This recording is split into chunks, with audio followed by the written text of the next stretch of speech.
നമ്മളെ തൊട്ടടുത്ത വാർഡുകളിലൊക്കെ ഷിഗല്ലയൊക്കെ സ്ഥിരീകരിച്ചിട്ടുണ്ട്.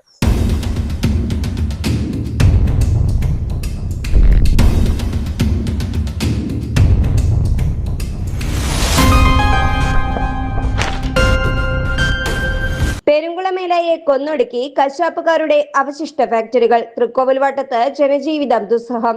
പകർച്ചവ്യാധി ഭീതിയിൽ നാട്. തൃക്കോവിൽവട്ടം ഗ്രാമപഞ്ചായത്തിലെ 21-ാം വാർഡിൽ ഉൾപ്പെടുന്ന പ്ലാവിള ശാസ്ത്രിമുക്ക് റോഡിന് സമീപം പ്രവർത്തിക്കുന്ന 2 ഫാക്ടറികൾ പ്രദേശത്തെ ജനജീവിതവും പരിസ്ഥിതിയും പൂർണ്ണമായി തകർക്കുന്നതായി പരാതി. ഈ പ്രശ്നം ഇവിടുത്തെ ഈ ഒരു 2 സ്ഥാപനത്തിന്റെ പ്രശ്നങ്ങൾ പല തവണ ഇവിടെ വന്ന് ക്ലിയർ ചെയ്ത് പോയിട്ടുള്ളതാണ്. നമ്മൾ അതിനെ ഓണറോട് വിളിച്ച് സംസാരിക്കുമ്പം അതോടൻ തന്നെ ക്ലിയർ ചെയ്യാമെന്ന് പറഞ്ഞു. ഏകദേശം ഒരു 4 മാസത്തിന് മുന്നേ ഞങ്ങൾ കുറച്ച് സാമൂഹ്യ പ്രവർത്തകരോടെ വരികയും ഇതിനകത്ത് കയറി എല്ലാം കവർ ചെയ്യുകയും ചെയ്തതിന്റെ ഫലമായി പിന്നെ അവരത് നമ്മളെ നാട്ടുകാരെ കാണിക്കാനെന്നുള്ള രീതിയിൽ, പൊതുജനങ്ങളെ കാണിക്കാനെന്നുള്ള രീതിയിൽ 2-3 ടാങ്കുകൾ അവിടെ സ്ഥാപിച്ചു. എന്നിട്ട് ഈ അഴുക്ക് മാലിന്യം കലർന്ന ആ ജലം ആ ടാങ്കിലേക്ക് ഒഴുക്കി വിടുവാണെന്നുള്ള രീതിയിലാണ്. അന്ന് നമുക്ക് ഈ മഴക്കാലം അല്ലായിരുന്നു, ഇന്നിപ്പം മഴക്കാലമാണ്. ഈ ടാങ്ക് എന്ന് പറയുന്നത് ഒരിക്കലും അത് നമ്മളുടെ ഈ ഒരു ചതുപ്പ് സ്ഥലത്ത് ഈ ടാങ്ക് എന്ന് പറയുന്നത് ഒരിക്കലും ഒരു കറക്റ്റ് ആയിട്ടുള്ളൊരു സൊല്യൂഷൻ അല്ല.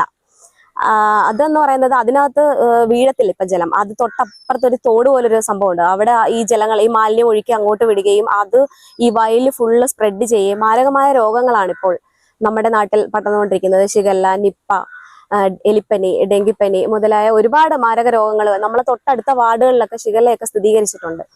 അപ്പോൾ ഡെങ്കിപ്പനി സർവ്വസാധാരണമാണ്. അപ്പോൾ കൊതുകുകളുടെ ശല്യവും ഒക്കെ വളരെ ഇതുകൊണ്ട് ഇവിടുത്തെ ഈ ജനങ്ങൾ ഒരുപാട് ബുദ്ധിമുട്ടുന്നുണ്ട്. കൊല്ലത്തിന്റെ കുട്ടനാട് എന്നറിയപ്പെടുന്ന പ്രശസ്തമായ പെരുംകുളമേലയെ ഈ ഫാക്ടറികൾ പാടെ മലിനമാക്കുകയാണെന്ന് പ്രദേശവാസികൾ എക്സ്പ്രസ് ന്യൂസിനോട് വെളിപ്പെടുത്തി. ഇത് തൃക്കോട്ടം പഞ്ചായത്തിലെ പുതുച്ചിറ 21-ാം വാർഡാണ്. എൻ്റെ പേര് ബൈജു പുതുച്ചിറ എന്നാണ്. ഞാൻ തൊട്ട് 17-ാം വാർഡിലെ മെമ്പറാണ്. വന്നത് ഈ നാട്ടുകാരുടെ ഒരു പരാതിയുമായിട്ട് ബന്ധപ്പെട്ടാണ്. ഇവിടെ 2 കമ്പനി പ്രവർത്തിക്കുന്നുണ്ട്. കമ്പനി എന്ന് പറയുന്നത് നമ്മളെ ഈ പോത്തിൻ്റെയും ആടിൻ്റെയും പശുവിൻ്റെയും കാളയുടെയൊക്കെ തോലുകളും എല്ലും കുടലും അടക്കം കൊണ്ടുവന്നിട്ട് ഈ ഒരു കമ്പനി വളരെ വൃത്തിഹീനമായിട്ടുള്ളൊരു കമ്പനിയായിട്ടാണ് അവർ പ്രവർത്തിക്കുന്നത്. നമുക്ക് നേരിട്ട് കണ്ട് ബോധ്യപ്പെട്ടതാണ്. അവിടെ ഈ ഇത്തരം ഈ ചോരയും മാംസവും അടക്കമുള്ള ഈ തോലുകളും എല്ലും കുടലും അടക്കം ഇവിടെ വെള്ളത്തിൽ കഴുകി വൃത്തിയാക്കി ആ വെള്ളം നമ്മുടെ തൊട്ട് പിന്നിലുള്ള പെരുങ്കുളമേല എന്നുള്ള വളരെ വിശാലമായിട്ട് പണ്ട് കൊല്ലം ജില്ലയുടെ നെൽപ്പാടമെന്ന് വാഴ്ത്തിപ്പാടിയ ഒരു പ്രദേശം കൂടിയാണ് ഈ പെരുങ്കുളമേല. ഈ പെരുങ്കുളമേലയിലേക്ക് നിർബാധം ഒഴുക്കി വിട്ടുകൊണ്ട് ഈ പ്രദേശത്തെ പരിസരവാസികളുടെ കുടിവെള്ള സ്രോതസ്സിനെ അടക്കം ഇല്ലായ്മ ചെയ്തുകൊണ്ടിട്ടാണ് ഈ 2 കമ്പനിയും പ്രവർത്തിക്കുന്നത്. നിരവധി തവണ പഞ്ചായത്തിൻ്റെ അധികൃതർക്ക് ഈ പരാതി അവർക്ക് ബോധ്യപ്പെട്ടിട്ടുള്ളതാണ്. നിരവധി തവണ ഇവിടെ സ്റ്റോപ്പ് അടക്കം പഞ്ചായത്തിൽ നിന്ന് കൊടുത്തിട്ടുണ്ടെന്നാണ് നമുക്കറിയാൻ സാധിച്ചത്. നമ്മൾ അന്വേഷിച്ചപ്പോൾ ഇവിടെ ജനങ്ങളുടെ പരാതി എന്ന് പറഞ്ഞാൽ അവർക്ക് കാറ്റ് വന്നു കഴിഞ്ഞാൽ അവർക്ക് മൂക്ക് പത്താതെ ഇവിടെ താമസിക്കാൻ പറ്റാത്തൊരു സ്ഥിതിവിശേഷമാണ്. ഒന്ന് ആഹാരം കഴിക്കാൻ പോലും പറ്റാത്ത അവസ്ഥയിലേക്ക് ഈ പ്രദേശവാസികൾ മാറിക്കഴിഞ്ഞു എന്നുള്ളതാണ്. നമുക്കറിയാം, നമുക്ക് ഇപ്പം നിരവധി രോഗങ്ങൾ വന്നുകൊണ്ടിരിക്കുന്ന സമയം കൂടിയായത്. ഇത്തരം മാലിന്യങ്ങൾ ഈ ജലത്തിൽ കലർന്നു കൂടിയിട്ട് ഈ അവശിഷ്ടങ്ങളടക്കമുള്ള വെള്ളമാണ് തൊട്ടടുത്തുള്ള കിണറുകളിലേക്ക് ഇറങ്ങുന്നത്.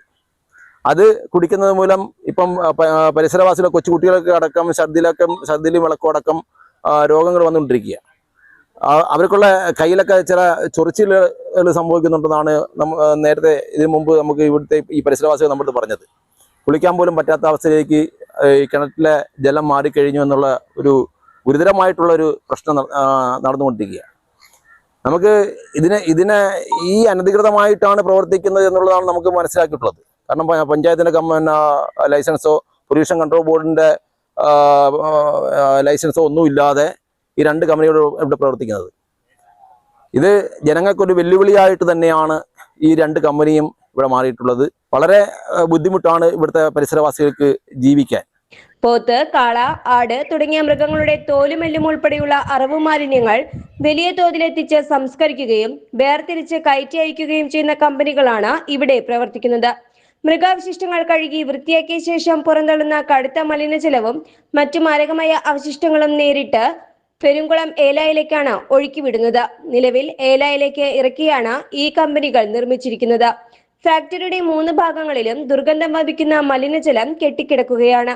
മുൻകാലങ്ങളിൽ ജനങ്ങൾ ശക്തമായ പ്രതിഷേധമുയർത്തി കമ്പനിക്കുള്ളിൽ താൽക്കാലിക ടാങ്കുകൾ സ്ഥാപിച്ചിരുന്നു. എന്നാൽ ഇവയൊന്നും ഉപയോഗിക്കാതെ ഏക്കറുകളോളം പരന്നുകിടക്കുന്ന ഏലായിലേക്ക് തന്നെയാണ് ഇപ്പോഴും മലിനജലം തുറന്നുവിടുന്നത്. ഇതേ തുടർന്ന് സമീപ പ്രദേശങ്ങളിലെ കുടിവെള്ള സ്രോതസ്സുകളായ കിണറുകളിലെല്ലാം മലിനജലം പടർന്നു പിടിച്ചിരിക്കുകയാണ്. അസഹ്യമായ ദുർഗന്ധം കാരണം പ്രദേശത്തെ വീടുകളിൽ താമസിക്കാൻ കഴിയാത്ത അവസ്ഥയാണ്. കമ്പനി ഉടമകളെ കണ്ട് നേരിട്ട് പരാതിപ്പെട്ടിട്ടും യാതൊരുവിധ നടപടിയും സ്വീകരിക്കാൻ അവർ തയ്യാറാകുന്നില്ലെന്ന് നാട്ടുകാർ പറയുന്നു. മലിനജലം കെട്ടിക്കിടന്ന് പ്രദേശം മാരകമായ പകർച്ചവ്യാധികളുടെ പിടിയിലാകുമെന്ന ഭീതിയിലാണ് ജനങ്ങൾ. ഫാക്ടറി മലിനീകരണത്തിന് പുറമെ പ്ലാവിള ശാസ്ത്രിമുക്ക് റോഡിന്റെ വശങ്ങൾ ഇപ്പോൾ വൻതോതിൽ മാലിന്യം തള്ളുന്ന കേന്ദ്രമായി മാറിയിരിക്കുകയാണ്. ഹോട്ടലുകൾ, കല്യാണ മണ്ഡപങ്ങൾ എന്നിവിടങ്ങളിൽ നിന്നുള്ള ആഹാര മാലിന്യങ്ങളും കടകളിൽ നിന്നുള്ള ബാഗ്, ചെരുപ്പ്, കുട, പ്ലാസ്റ്റിക് അവശിഷ്ടങ്ങൾ എന്നിവയും ഇവിടെ പരസ്യമായി തള്ളുന്നു. ഈ ആഹാര മാലിന്യങ്ങൾ തിന്നാൻ വേണ്ടി വൻതോതിൽ തെരുവു നായ്ക്കളാണ് ഇവിടെ തമ്പടിക്കുന്നത്. ഇതുവഴി സ്കൂളിലേക്ക് ഒറ്റയ്ക്ക് നടന്നു പോകുന്ന കൊച്ചുകുട്ടികൾ ഉൾപ്പെടെയുള്ള യാത്രക്കാർ കടുത്ത ഭീതിയിലാണ്. വൈകുന്നേരമാകുന്നതോടെ ഈ പ്രദേശം സാമൂഹ്യ വിരുദ്ധരുടെ താവളമായി മാറുന്നു. ഈ റോഡരികിലായി 2-3 CCTV ക്യാമറകൾ സ്ഥാപിച്ചിട്ടുണ്ടെങ്കിലും ഇതാരാണ് സ്ഥാപിച്ചതെന്നോ ഇതിന്റെ നിയന്ത്രണം ആർക്കാണെന്നോ നാട്ടുകാർക്കോ അധികൃതർക്കോ അറിവില്ല. ശക്തമായ പ്രതിഷേധത്തിലേക്ക് നാട്ടുകാർ. പെരുങ്കുളം ഏലായെയും പ്രദേശത്തെ ജനങ്ങളെയും രോഗശൈലിയിലാക്കുന്ന ഈ ഫാക്ടറികൾക്കെതിരെയും വഴിയിലെ മാലിന്യ നിക്ഷേപത്തിനെതിരെയും ബന്ധപ്പെട്ട അധികാരികൾ അടിയന്തരമായി ഇടപെട്ട് ശക്തമായ നിയമ നടപടികൾ സ്വീകരിക്കണം. അല്ലാത്ത പക്ഷം നാട്ടുകാരെയും പ്രാദേശിക രാഷ്ട്രീയ പാർട്ടി നേതാക്കളെയും അണിനിരത്തി ശക്തമായ ജനകീയ പ്രക്ഷോഭങ്ങൾ സംഘടിപ്പിക്കും. പ്രദേശവാസികൾ എക്സ്പ്രസ് ന്യൂസിനോട് വ്യക്തമാക്കി. News desk, express news.